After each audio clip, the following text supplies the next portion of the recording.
Sampurasun. Hari ini kita akan belajar tentang Sunda Hyang. Ya.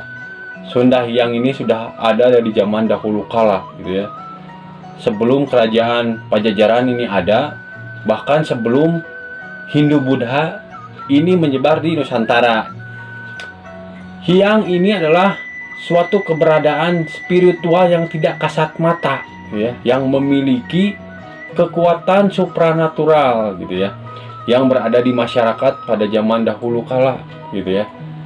Bahkan sampai zaman sekarang pun masih ada yang menganggap Hyang ini. Nah, Hyang ini disamakan atau sama dengan dewa atau dewata, gitu ya.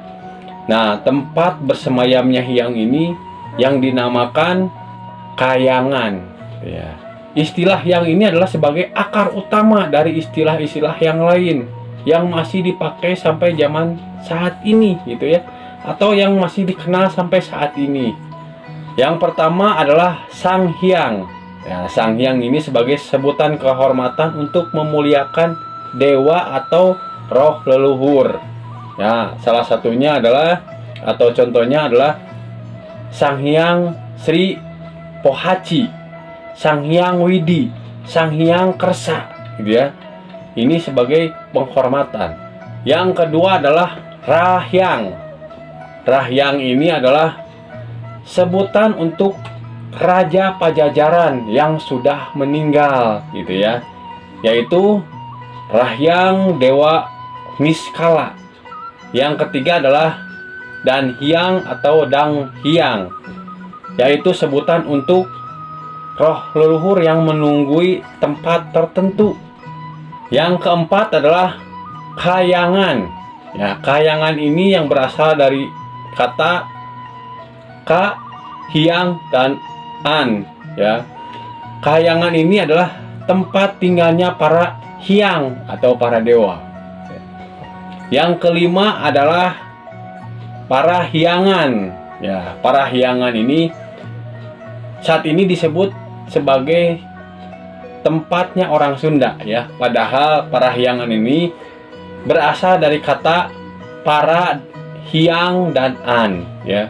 Para yang berarti langit, Hyang adalah dewa, An ini adalah untuk menyebut nama tempat, yaitu tempat bersemayamnya para Hyang atau para dewa.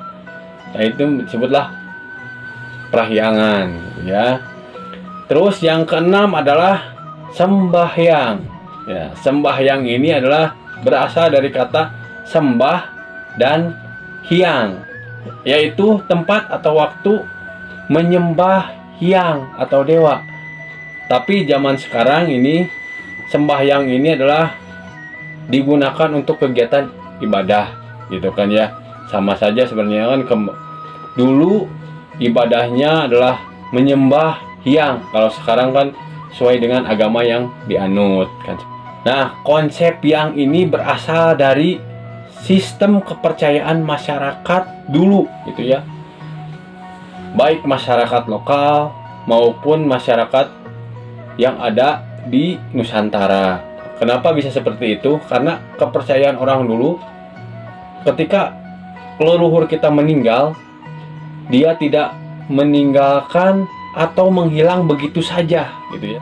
Mereka percaya bahwa roh leluhur ini mempengaruhi keturunannya dalam kegiatan sehari-hari mereka yang masih hidup, gitu ya.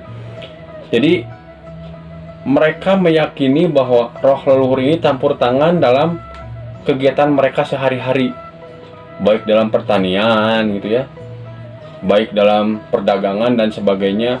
Mereka istilah sekarang itu sebagai pendamping, gitu ya. Karena roh leluhur ini dipercaya, gitu ya, mempunyai kekuatan hampir sama dengan dewa. Ya. Maka dari situlah memuliakan dan menghormati roh leluhur ini sangat penting dalam kehidupan masyarakat Nusantara ini, ya. Bahkan tidak hanya zaman dahulu, sampai sekarang pun ini menjadi seni tradisi yang dilestarikan, gitu ya. Bukan kita meminta kepada mereka, gitu ya, kepada roh leluhur, tapi ini sebagai seni tradisi yang harus dijaga, gitu ya.